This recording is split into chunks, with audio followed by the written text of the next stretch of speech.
Баршаңызға қайырлы күн достар, сіздермен Балжан. Бүгін сіздерге өте дәмді әрі қытырлақ болып шығатын қаттаманың рецептін ұсынамын. Видеоны соңына дейін қараңыздар.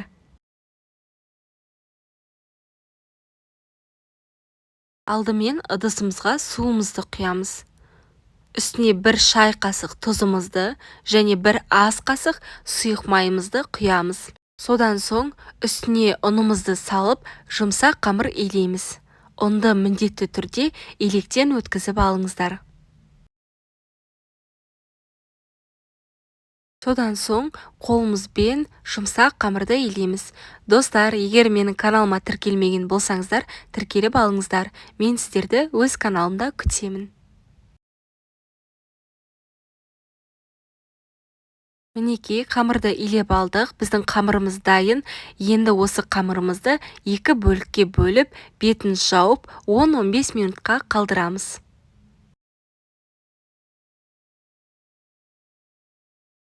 Қамырларды пышақпен бөлгеннен кейін қолымызбен осылай домалақ етіп шығамыз.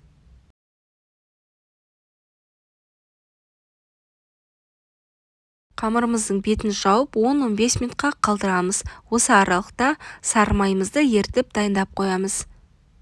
Керекті сары май мөлшерін алып, жай отта ерітеміз.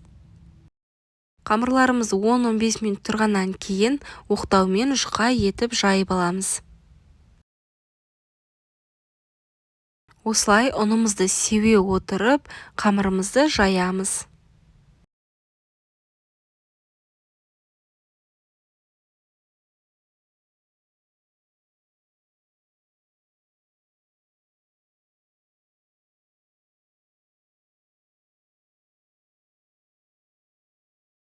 Қамырымызды жайып болдық. Енді ертілген сары майымызды қамырымызға бір келкі етіп жағып шығамыз.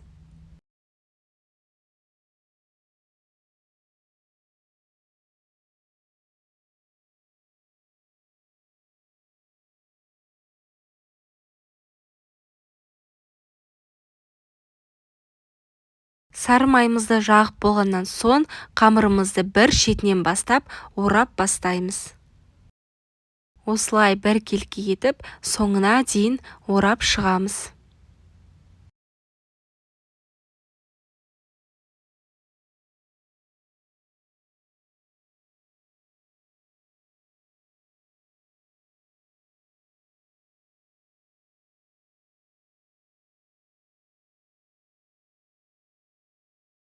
Қамырымызды орап болғаннан соң 15 минутқа бетін жауып қалдырамыз. Содан кейін осы қамырды 3 бөлікке бөлеміз. Менде осы рецепттен 6 қаттама шықты. Пышақпен кесіп алғаннан соң әр қаттаманы осылай шетінен бастап домалақтап орап шығамыз. Барлық қаттамаларымызды осылай жасап аламыз. Содан кейін әр қаттаманы жеке-жеке оқтаумен жайып шығамыз.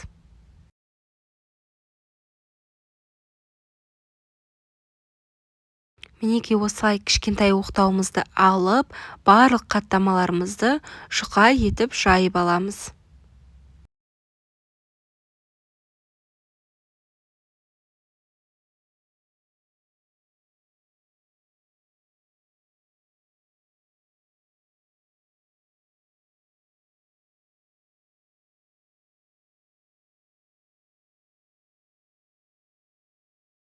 Мінекей біздің қаттамаларымыз дайын. Енді қуырып аламыз. Алдымен сковородкамызды қыздырып, оның үстіне 2 ас қасық сұйық майымызды құямыз. Және қаттамаларымызды салып, екі жағын кезек-кезек қуырып аламыз. Мінекей астыңғы беті пісті. Енді келесі бетінде осылай қызартып қуырып аламыз. Достар, сіздерге де жасап көруге кеңес беремін. Өте дәмді әрі жұмсақ болып шығады. Егер видео ұнаса, лайк басып, комментарий қалдырып кетіңіздер. Және менің каналыма жазылуды ұмытпаңыздар. Ал ас болсын.